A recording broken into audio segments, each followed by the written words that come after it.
नमस्कार, हमारे व्यक्ति विशेष कार्यक्रम में आपका स्वागत है। हर बार हमारा प्रयास रहता है कि एक विशेष शख्सियत से आपकी मुलाकात कराई जाए। आज हमारे साथ बहुप्रतिभाओं के धनी प्रणव कृष्ण जी हैं और जिन्होंने अभी लखनऊ में कांग्रेस की टिकट पर चुनाव लड़ा है। एक लंबा अनुभव रहा है, पूर्व प्रधानमंत्री राजीव गांधी के बड़े निकट माने जाते हैं। सर्वप्रथम आपका स्वागत है।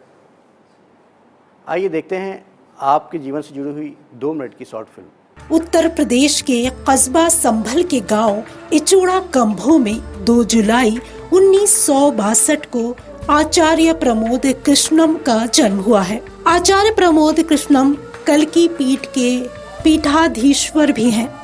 पूरी तरह आध्यात्म का रास्ता अपना चुके आचार्य प्रमोद कभी प्रधानमंत्री राजीव गांधी के बेहद करीबी थे और उन्होंने कांग्रेस पार्टी में कई जिम्मेदारियां भी संभाली हैं। आचार्य प्रमोद ने विकलांगों की मदद के लिए सार्थक ट्रस्ट की स्थापना की तो आध्यात्मिक विचारों के प्रचार प्रसार के लिए निर्वाण नाम से पत्रिका का भी प्रकाशन शुरू किया है। मेरठ के चौधरी चरण सिंह विश्वविद्यालय से आपने उच्च शिक्षा प्राप्त की है। मेरठ में इसकी स्थापना सन 1965 में मेरठ विश्वविद्यालय नाम से हुई थी। बाद में इसका नाम बदलकर भारत के भूतपूर्व प्रधानमंत्री चौधरी चरण सिंह के नाम पर रख दिया गया। कल की पीठाधीश्वर आचार्य प्रमोद कृष्णम सर्वधर्म समभाव और वसुधैव कुटुंबकम धारा के प्रबल पक्षधर हैं और इन्हें इस्लाम धर्म के जानकार के रूप में भी पहचान मिली हुई है। आचार्य प्रमोद कृष्णम के प्रगतिशील विचारों के चलते अखिल भारतीय अखाड़ा परिषद के साथ उनकी पटरी कभी नहीं बैठी।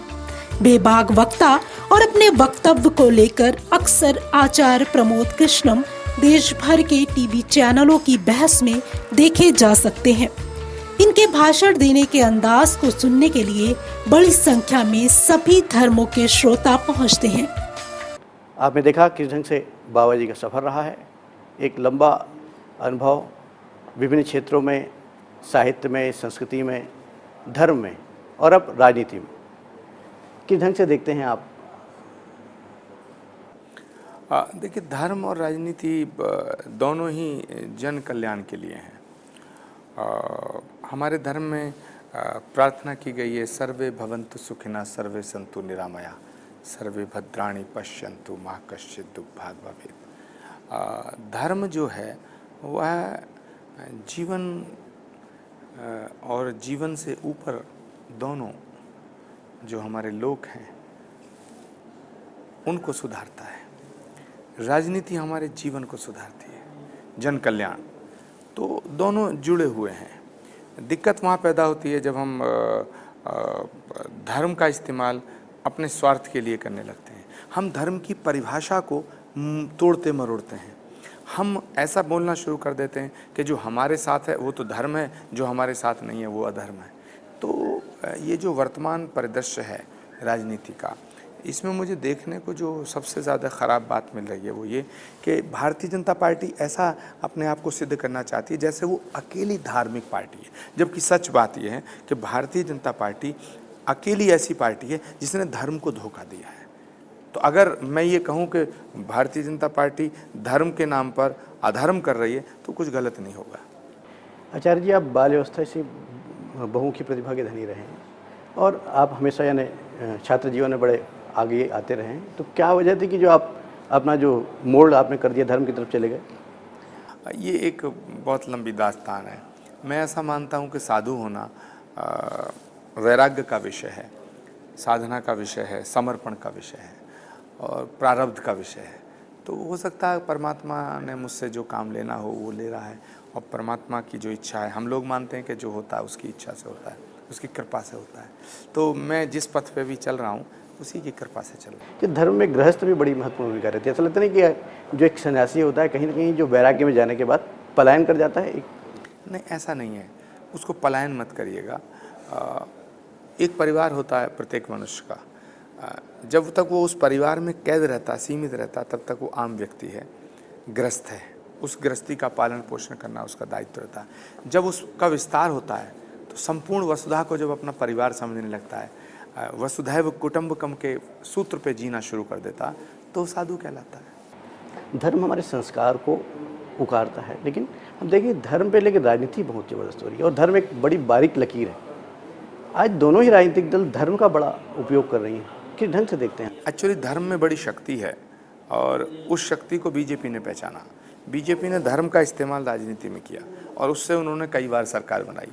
जो 2014 में उन्होंने सरकार बनाई वो तो बिल्कुल धर्म का एक तरह से उन्माद था। लोगों को यकीन था कि अगर बीजेपी सरकार में आती है, पूर्ण बहुमत से सरकार बनाती है और नरेंद्र मोदी जी प्रधानमंत्री बनते हैं तो एक धार्मिक सरकार बनेगी। लेकिन हुआ उल्टा, लोगों का विश्वास टूट गया।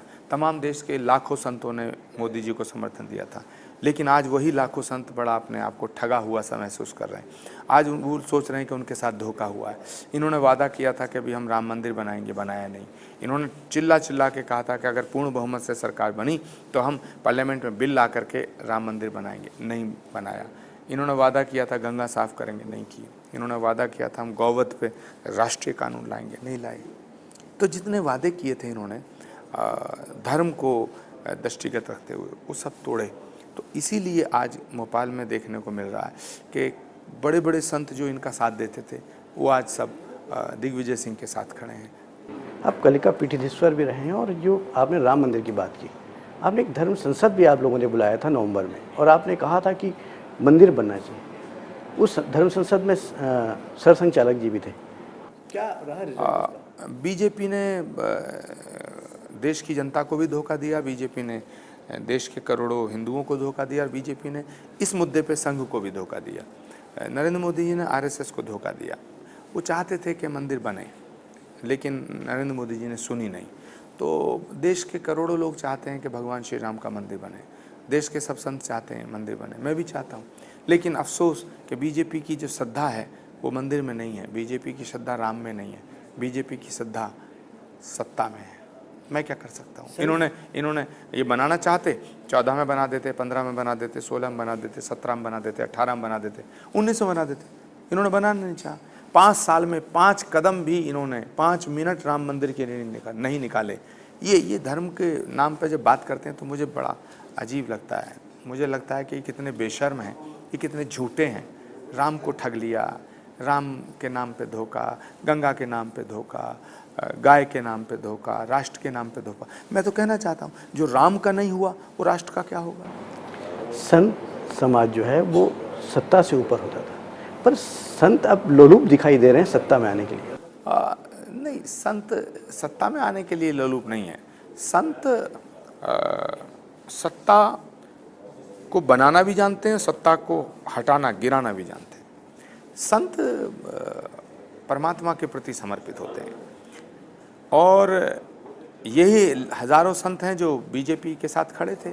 आज वही हजारों संत हैं जब बीजेपी ने धर्म के साथ धोखा किया है तो वो कांग्रेस के साथ खड़े हैं। मोह माया परिवार का त्याग करके संत बनता है, फिर क्या मोह है कि आप राजनीति में एक अलग आयाम तय करना चाहिए? मोह नहीं है, इसे कर्तव्य कहते हैं।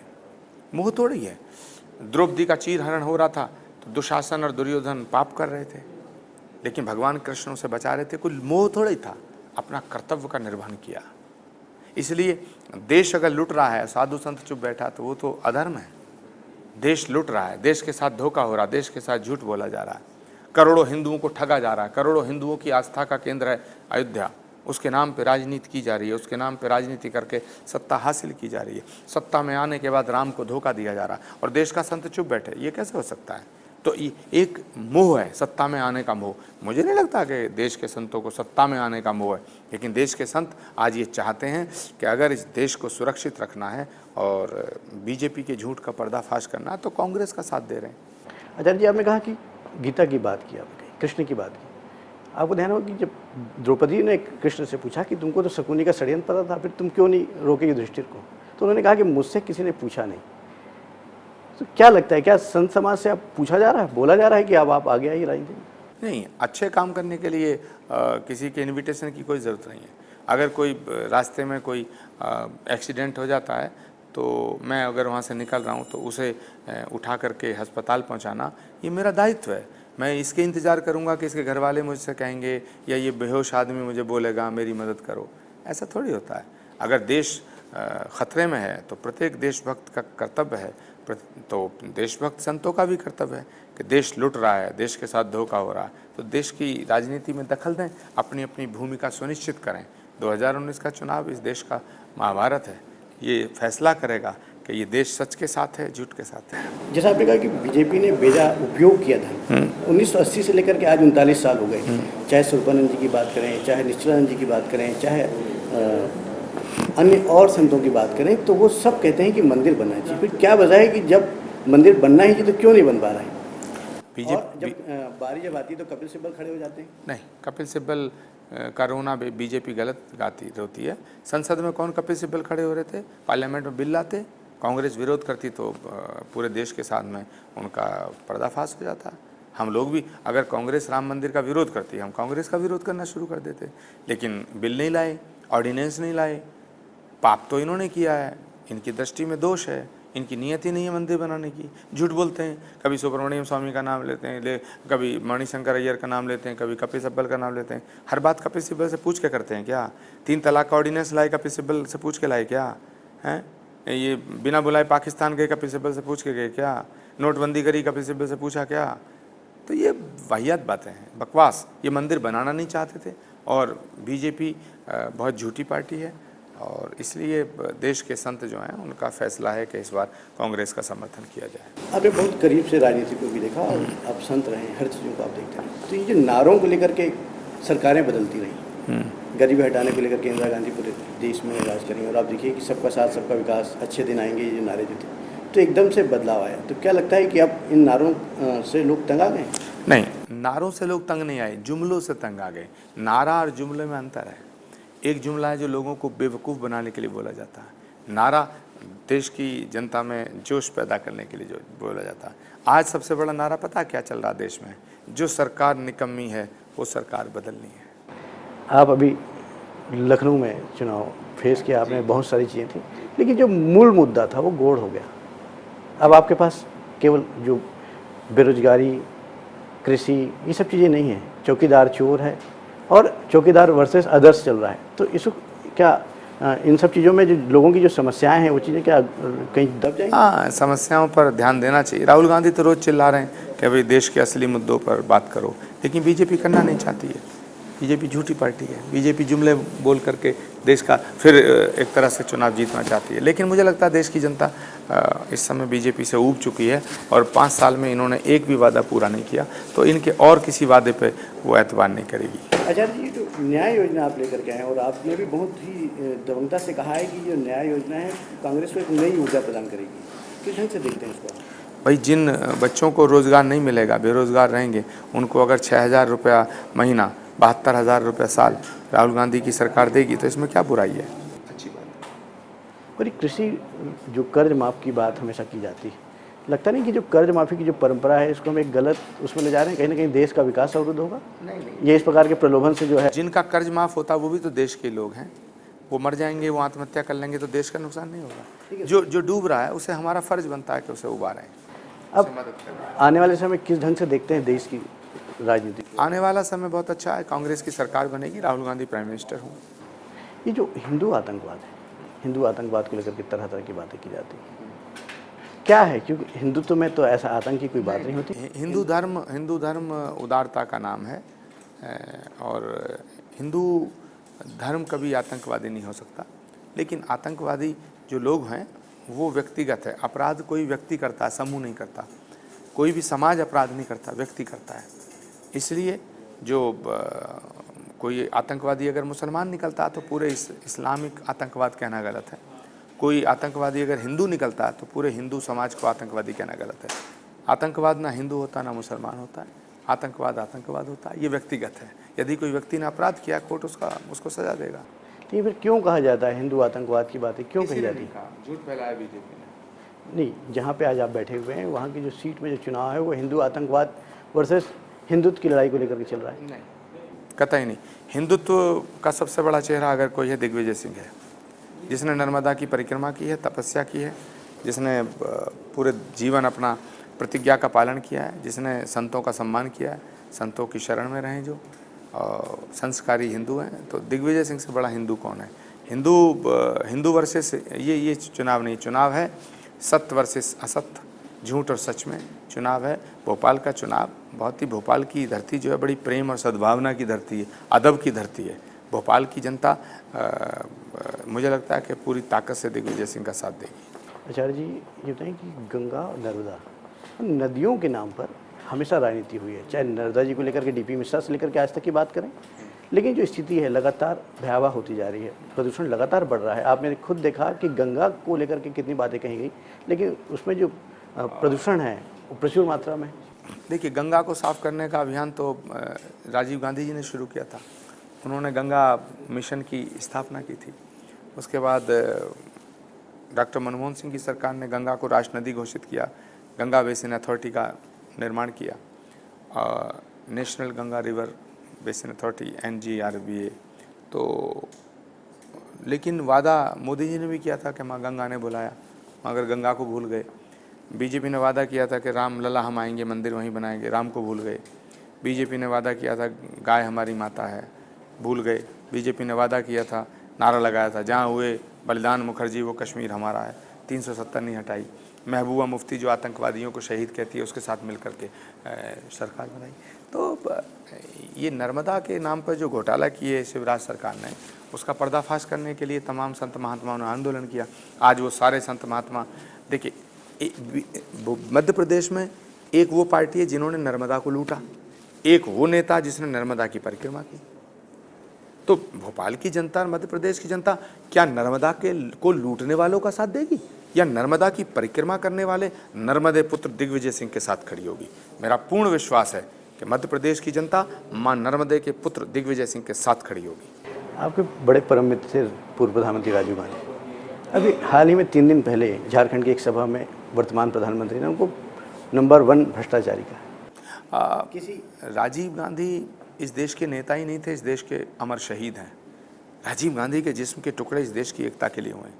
शहीदों का अपमान करना भारत के प्रधानमंत्री को शोभा नहीं देता, लेकिन ये तो इनका चलन बन गया है। ये गांधी को गद्दार कहते हैं, नेहरू को अय्याश कहते हैं, राजीव गांधी को भ्रष्टाचारी कहते हैं, जबकि सबसे बड़े भ्रष्टाचारी खुद हैं। हेमंत करकरे को गद्दार कहने वालों को टिकट देते हैं। हेमंत करकरे से बड़ा शहीद है कोई? उसने अपनी छाती पर सारी दुनिया के सामने आतंकवादियों की गोलियों को झेला है। शहीदों का जो सम्मान ना करे, शहीदों का जो अपमान करे, उसे देश की राजनीति में रहने का हक नहीं है। बड़े शर्म की बात है कि देश के प्रधानमंत्री ने अमर शहीद पूर्व प्रधानमंत्री राजीव गांधी का अपमान किया है। देश की जनता को ये बुरा लगा है। आचार्य प्रमोद कृष्णम से एक सवाल है, यानी कांग्रेस प्रत्याशी लखनऊ के नहीं, कि क्या साध्वी प्रज्ञा को टिकट देना एंड टाइम पे, क्या पूरे देश में एक अलग माहौल खड़ा करना था? क्या हिंदू मुस्लिम एक जो बड़ी गंगा जमुनी तहजीब है उसको बिगाड़ने का प्रयास था? नहीं, हिंदू धर्म जो है वो हत्या के साथ नहीं खड़ा हो सकता। हिंदू धर्म, सनातन धर्म के लोग अपराध के साथ नहीं खड़े हो सकते, हत्यारों के साथ नहीं खड़े हो सकते, क्योंकि हमारा धर्म बताता हत्या का जो दोषी हत्यारा है, लेकिन हत्यारों के साथ अगर खड़े होगे तो आप नरक में जाओगे, परमात्मा आपको देख रहा है। तो इसलिए मुझे लगता है कि आचार्य प्रमोद कृष्णम हो या देश के तमाम संत महात्मा हों, वो धर्म के साथ हैं, अधर्म के साथ नहीं। और धर्म कहाँ है? जहाँ सद्भावना है, जहाँ प्रेम है, जहाँ तपस्या है, जहाँ ज्ञान है, जहाँ करुणा है, जहाँ दया है, जहाँ विश्व बंधुत्व का संदेश है, जहाँ वसुधैव कुटुंबकम का सूत्र का उद्घोष हो रहा है। और ये सारे लक्षण यहाँ भोपाल में मुझे नर्मदे पुत्र दिग्विजय सिंह में झलक रहे हैं, इसीलिए हम सब दिग्विजय सिंह के साथ हैं। आचार्य जी, आप सरस्वती पुत्र के रूप में जाने जाते हैं, सरस्वती का वास है आपकी उसमें। ये नहीं कि हमारे दर्शकों के लिए एक ऐसी कोई काव्य कृति आपकी जो बहुत पसंद हो आपको, और जो वर्तमान राजनीतिक हालातों में अत्यंत प्रासंगिक भी दिखाई दे? मैं 2 पंक्ति अपनी सुनाकर अपनी बात को ख़त्म करूँगा। कि आना जाना खोना पाना,